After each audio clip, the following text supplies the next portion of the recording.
दोस्तों, बजट 2025 में किसानों के लिए बड़ी घोषणाएं सरकार के द्वारा किए गए हैं और इन घोषणाओं से किसानों को कितनी लाभ मिलेगी और वे कैसे इसका लाभ ले सकेंगे, आगे हम आपको बताएंगे। तो आप वीडियो में लास्ट तक बने रहें। दोस्तों, 1 फरवरी 2025 को पेश होने वाले आम बजट में केंद्र सरकार कृषि के लिए खर्चा को 15% तक बढ़ाने की योजना बना रही है। इस कदम से किसानों की आय बढ़ाने और महंगाई पर नियंत्रण रखने में मदद मिलेगी। बता दें दोस्तों, पिछले 6 वर्षों में सबसे बड़ी किसानों के हित में बढ़ोतरी की गई है। दोस्तों, बजट 2025 में किसानों के लिए क्या क्या बदलाव हो सकते हैं, तो पहला बदलाव हुआ है पीएम किसान सम्मान निधि योजना की राशि में। दोस्तों, वर्तमान में पीएम किसान सम्मान योजना के तहत किसानों को सालाना 6,000 रुपये दिए जाते थे, लेकिन इस बजट में इसे बढ़ाकर 10,000 या 12,000 करने की सिफारिश की गई है। अगर इसकी वर्तमान स्थिति को देखें तो किसानों को हर साल 3 किस्तों में 6,000 मिलते थे। अब संभावित बदलाव होने से इस राशि में 10,000 या 12,000 रुपये तक बढ़ाया जा सकता है। दोस्तों, दूसरा बड़ा नियम लागू हुआ है। कृषि लोन की सीमा 5 लाख तक बढ़ सकती है। बजट 2025 में सरकार कृषि ऋण की सीमा 3 लाख से बढ़ाकर 5 लाख तक कर सकती है।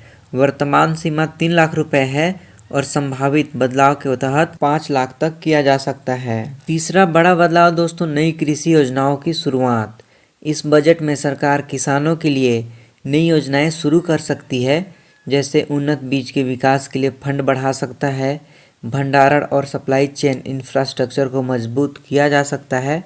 वहीं दलहन, तिलहन और डेयरी उत्पादक के उत्पादन को बढ़ाने के लिए विशेष योजनाएं लाई जा सकती है। चौथा दोस्तों, फसल बीमा योजना का दायरा बढ़ सकता है। प्रधानमंत्री फसल बीमा योजना के तहत किसानों को अधिक कवरेज और नए लाभ दिए जा सकते हैं। वर्तमान स्थिति देखें तो सभी किसानों को सीमित फसल बीमा कवरेज मिलता है। संभावित बदलाव से बीमा का दायरा बढ़ाकर 100% किसानों को कवर किया जा सकता है। दोस्तों, बजट 2025 में कृषि बजट में 15% की बढ़ोतरी होगी, यानी कुल बजट लगभग 20 अरब डॉलर हो सकता है। दूसरा, पीएम किसान सम्मान निधि की राशि 6,000 से 10,000 या 12,000 हो सकती है और लोन एग्रीकल्चर की सीमा 5 लाख तक बढ़ाई जा सकती है। और उन्नत बीज, भंडारण और सप्लाई चेन को मजबूत करने के लिए विशेष फंड दिया जाएगा। फसल बीमा योजना का विस्तार किया जाएगा, जिससे किसानों को फायदा मिलेगा। दोस्तों, आखिर सवाल है कि ये बदलाव क्यों है ज़रूरी? तो महंगाई और खेती की बढ़ती लागत को देखते हुए किसानों को अधिक सहायता की ज़रूरत है। कृषि विशेषज्ञों के अनुसार पीएम किसान सम्मान निधि योजना के तहत मिलने वाली राशि महंगाई के हिसाब से कम है। इसी कारण से इस राशि को दुगुना करने की मांग की जा रही है। इसके अलावा कम ब्याज दर पर अधिक कृषि ऋण मिलने से किसान नई तकनीकी से खेती करेंगे और उनकी आय बढ़ेगी।